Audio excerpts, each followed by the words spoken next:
I have this voice in my head. Every day, I wake up and it starts talking at me. Sometimes the voice sounds like my parents. Sometimes it sounds like a teacher. Sometimes it sounds like the bully in high school, but most of the time, it disguises itself as a well-intentioned friend. But this voice is not friendly. This voice is not caring. This voice is hurtful, destructive, and patronizing. Every day, I battle this voice in my head. Some days, I win, and some days, there is no victory. There is only survival, and I come to the end of the day wounded and weak, only capable of going to sleep and hoping to go to war again the next day. Today, I'm going to share what the negative voice in my head tells me as an act of recognition, of retaliation, and then share approaches to silence them.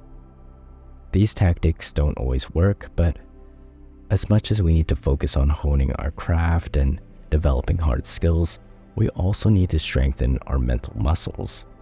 Doing so enables us to break free from the self-fulfilling prophecy that society has conditioned us to accept, which keeps us weak and compliant.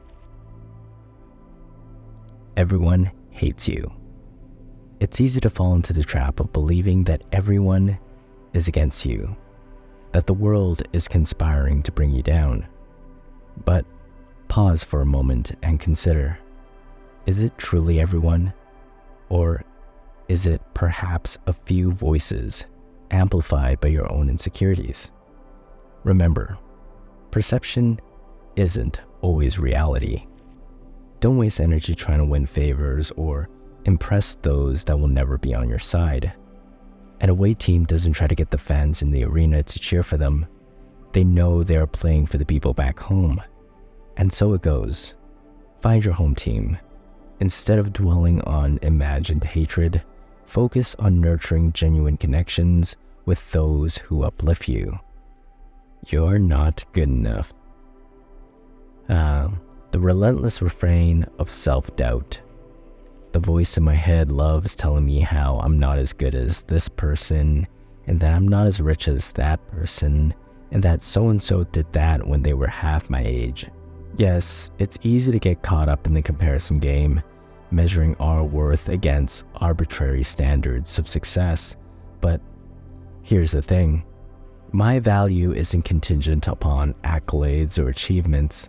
While what's her name or whose is did this or that, they haven't lived my life, gone through my struggles, overcame my challenges, and done everything I've done. What is good enough anyways? I want to ask the voice. It's human nature to always want more. That's why we must embrace our strengths, acknowledge our flaws, and remember that enough is enough. Everyone is laughing at you. My special power is that I don't get embarrassed. However, when you are laughed at in public, it really affects your social standings. Suddenly, you become the butt of jokes, and your opinions hold no sway. That's why the voice in my head reminds me that being laughed at is awful, and that I should question my every move. But here's the truth. Most people are too preoccupied with their own lives to spend time laughing at yours, and even if someone does find your actions, your dreams, and your ambitions funny, their opinions hold no power over you either. Embrace vulnerability, knowing that it takes courage to be authentic in a world that often values conformity. You should apologize for what you did. All my life I've gotten in trouble because someone with authority thought that I was out of bounds.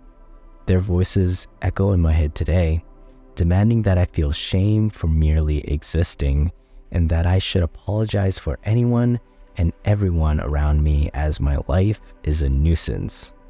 Owning up to our mistakes is a vital part of personal growth, but there is a fine line between accountability and self-flagellation. I continue to walk this line every day, knowing that any missteps I take may be called out, and suddenly I'm back in 6th grade detention. The fact of the matter is, I will make mistakes, and I may never do better. The voice in my head knows this, and it tortures me. But I'll try. I'll try to be kind to myself as I try to learn from my mistakes. And for that, I'm not sorry. You haven't accomplished anything. Feeling stuck, like you're not going anywhere while others move forward, can be suffocating. In a world where success often means achieving specific goals, it's easy to think your efforts are pointless if you haven't reached those milestones. But success comes in different forms, and it's not just about getting awards or recognition from others. It's not about owning a house or getting some fancy title at work. It's not about having kids in some prestigious university or traveling the world. Take a moment to think about your journey so far. Maybe you haven't achieved everything you hoped for, but think about the tough times you've gone through, the obstacles you conquered, and the lessons you've learned.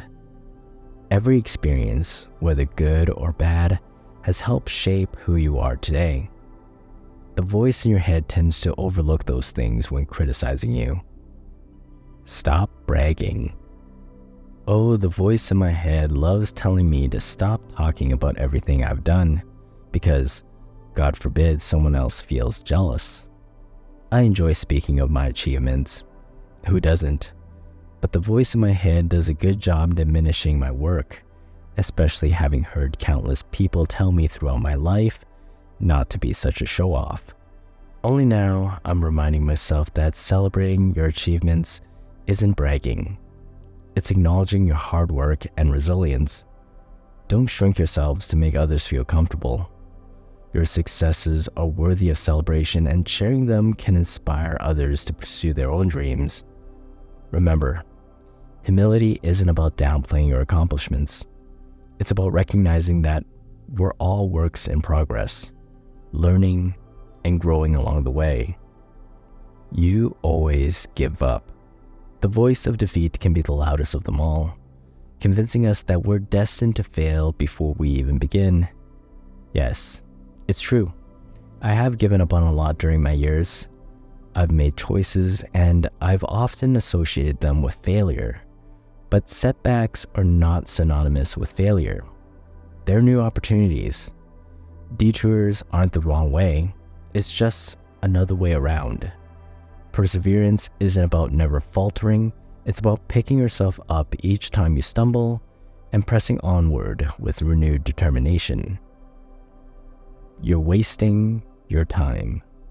The insidious whisper of doubt, telling you that every effort expended is futile, every moment spent, a wasted opportunity. Even as I'm working on this project, there is the voice in my head saying, "Why are you even making this video? You could be resting. You could be watching TV. Nobody's gonna watch this anyways. They'll be watching something better on Netflix. Go watch Netflix." But wouldn't watching Netflix be a greater waste of time? I ask. This usually shuts the voice up for a bit, and it reminds me that time is not merely a currency to be spent, but a precious resource to be savored and invested wisely. Pause and reflect on the moments that have brought you joy, the pursuits that have ignited your passion, the connections that have enriched your life. Are they truly wasted simply because they aren't how other people want to spend their time? Whether anyone watches my videos, reads my stories, or sees my illustrations, it doesn't matter. The value of an experience isn't measured solely by its tangible outcomes, but by the intangible lessons learned, the memories made, and the growth nurtured along the way. The voice in my head has a lot to say, but you know what? So do I. And while my battle against my negative self-talk will likely be a lifelong endeavor, I won't give up. On top of that, I'm going to keep talking. I'm going to keep doing what I do. I'm going to try new things that excite me and pursue projects with no end in sight. I'm going to drown out that little voice with everything I do.